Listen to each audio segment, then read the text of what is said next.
Ian, and good morning. Good morning, Will. How are you? How are you with you?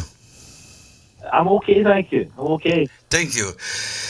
What is the weather now in your area? It's trying to snow. It's a that kind of sleety snow. It's very cold. Very cold. Is in Yeah, Yeah, you live in Glasgow, eh? I do live in Glasgow. Yep. Yeah, in Glasgow. Is the winter is coming to the Netherlands or not? Well, I don't really know. We've got two kind of weathers here. But we've got it's either raining or it's raining. Generally, that's Ah. what that's. What, The reason that we invited you is All I Have Is Forever. Beautiful ah, song, a beautiful song. thank you very much. I'm glad you like it. Thank you. I'm just a little bit a piece playing from the single There Are Days. Oh yes, that was an earlier one. Bit of a change of style, but still kind of something to say. I'm still trying to kind of put a message out there rather than just be kind of, Yeah. boy meets girl. Just do something different. Yeah. All I have is forever. Tell about for the listeners. Tell about a little bit about the song. Yep. All I have forever is about an angel that would give anything to be human. He would give up immortality just to feel the sun in his skin, to be part of a family, to fall in love, to hurt, to cry. He would give up immortality, give up all that he has, just to be human for 70 years. And that was the kind of idea. Uh, Ian Delson, we going back to the year 1983, Ah, and you are at the top of the pops of the front man from you. uh, You know what I want to talk. they were happy days. Well, they really were. They were great fun. The 80s were kind of spectacular years. I mean, they really were good for making music, and there was a budget to get things done with the record company and everything. They were great days, and to being on top of the pops was just a dream come true. Yeah, I'm 10, 11, 12, and I'm watching David Bowie and Roxy Music and Mott the Hoople, and then 10 years later, I'm on the same stage that they were at the top of the pops. It's a dream come true. Yeah. At least, I have seen on the stage, Ian Delson was the first pop star that I saw on the street in Glasgow. How brilliant! I mean, well, It's seriously, how brilliant is that? yeah, I have read it on I read it on internet. I have this morning, and Yeah, I saw this. I thought I go mess with it. it's honestly, well, it's beautiful. Honestly, it's just I mean to be for somebody to say something like that. It's mission accomplished. It really is brilliant. Yes, but you had always things to do with Briggy. You was all with Bunnyman, yes. You were Echo and the Bunnyman. Yes, loved Echo and the Bunnymen. Yeah. Love them. Yeah, they're still going strong. There's a lot. I mean, Tears for Fears, ABC. There's a lot of it still going. And it's good. There's a lot of people still want to make music. It's not just about the money. They actually want to say something. They want to say something new, and that's kind of where I am at the moment as well. I want to do some. I loved what I did in the 80s, just outside of Heaven, Blue Diamond, Dream to Sleep. But there's more to be said, and there's more to be done. So when I play live, I do the old songs, but also play the new ones as well, and that's really keeping me interested and keeping me happy. Yeah. You was you was 12 years, and you saw David Bowie in the top of the pops. Oh, yeah, that was that. I think that's a magic moment for many people in my generation. I mean, I'm 12 years old. I'm watching Top of the Pops on a Thursday night, and David Bowie comes on, and he's singing Starman, and he puts his arm around the guitarist Mick Ronson. And I turned round to my mum and I said, I know what I want to do when I leave. I know what I want to be when I leave school. I want to be an alien. And that's what I thought when I was a kid, and I never looked back. David Bowie did it for many of us, but he was so ahead of the time, and just the songs had such imagery and different colours, and he had a different voice.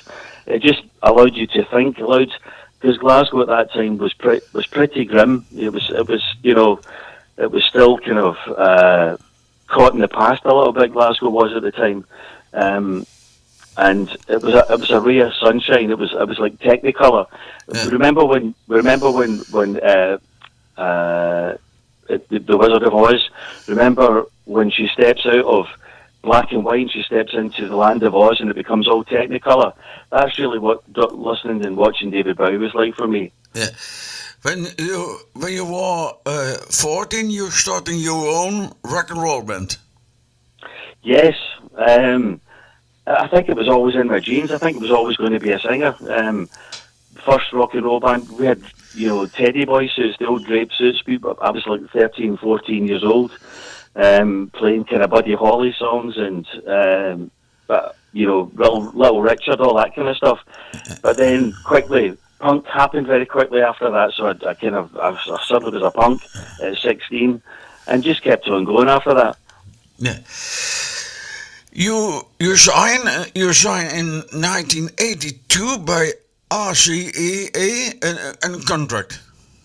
That's right. The band had done a television show up here, and I'd basically taken the three songs when they were shown on TV. I put them on the old VHS tape, and I just put them on a tape, and I went to London for a week, and I just went round all the record companies every day, knocking on doors, pestering people to try and listen to what I was doing, and got RCA, London Records, and EMI all interested. But in the end, there was a guy called Sean Greenfield at RCA. He's the one that signed us.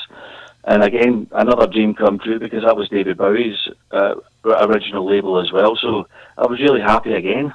It was in 1982.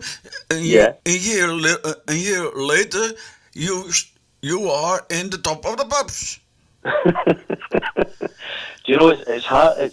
I still pinch myself a little bit at that, Will, because, there's millions of bands out there and millions of records have been released. And, and I'm just a boy from Glasgow and I'm on top of the pops. It doesn't get any bigger. I mean, maybe H2O could have had more hits, but in a way that doesn't matter. I'm not disappointed by that. The fact is that, Dream to Sleep was in the chart, the top 40 for 16 weeks, and we were on top of the pops a couple of times with the song. It's mission accomplished. It really is. May I ask you a personal question? For sure. You are. I think we are also all the same age. What is for you the most beautiful time of the music? That was a beautiful time, I've got to say. But really, well, when you think about it, I'm now 63, and I've got a new song out with Alan McGee, who discovered Oasis and created Creation Records. To meet up with Alan after 44 years, he and I started H2O a long time ago. He was the bass player, and honestly, to make a record with him and with a guy called Craig Walker, who I co-wrote the song with, he's from Dublin. This is a really beautiful moment. This is almost an impossible moment to happen, and this is really special. What's happening right now?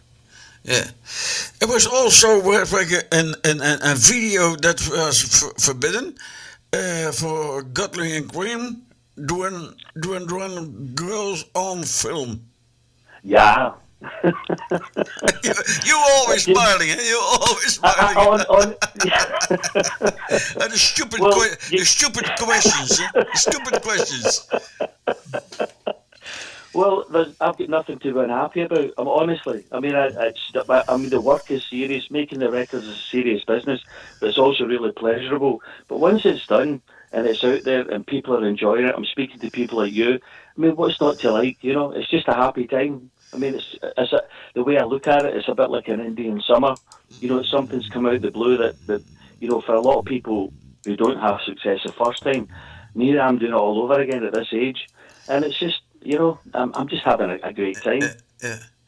What are you thinking on the music on these days, in this time that we live? You said you are 63, I'm 69. Isn't different from 6 years. I said always the music is make it in the 60s and the 70s. For me, I think that's true. But then again, well, I think it's a bit like when you're about 11, 12, 13. Whatever music you hear at that time in your life is the most important music to you. That's when you really discover things, and it stays with you. For me, it was David Bowie, Roxy music when I was that age. For people who were maybe that age when I was making records, I think some people would have probably found that maybe what I did, or the Simple Minds did, or whatever, and also. But I think that there was an awful lot of imagination in those days. I think the songs painted pictures. They were lyrically, they were really unusual as well. I think nowadays it's different. I mean, it really is different. A lot of people are making music, but they're not making music for you and I anymore because we're too old for that. So they're making their own music. And it's different. My wife and I went to see Idols last night, night before last in Glasgow, and they're like a punk band almost, and they've got things to say, and I think you can still find new music if you look hard enough, but a lot of radio nowadays is really programmed so that you've got the kind of greatest hits are going all the time, and it's the same 40 records that are being round and round and round all week. So you have to look a bit harder to find something that you like. But there's stuff out there. There is stuff out there. But right now, I'm just making music for me because I really wouldn't know how to write music for a market anymore. I wouldn't know what to do. So I think the most honest thing is just to make music for myself and hope that people like it. Yeah. But I said always the music. When you're something in outside of the country or here in Spain, sometimes I listen to another radio, and then you hear hits from the 60s, from the 70s. What is that? What is that? Do you know? I think it's because it was fresh and it was new, and people were changing styles and. Rock and roll musicians were becoming more complex. Yeah. They were beginning to write about different subjects. Yeah. Nowadays, it's hard to be original, Will, isn't it? It's hard to be unique and to be different and to say something new. Whereas in those days, it was all brand new. It was just like every time something happened, it was another thing that you hadn't heard of before. But nowadays, when you listen to even new music, you can hear where it's come from.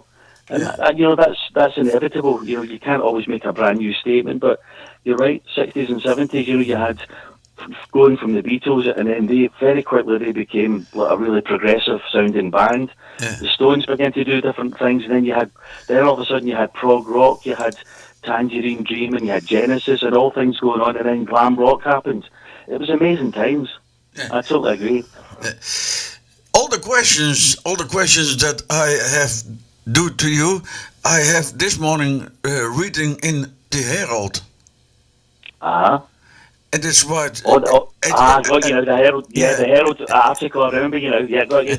Yeah. And it was written to Teddy Jameson.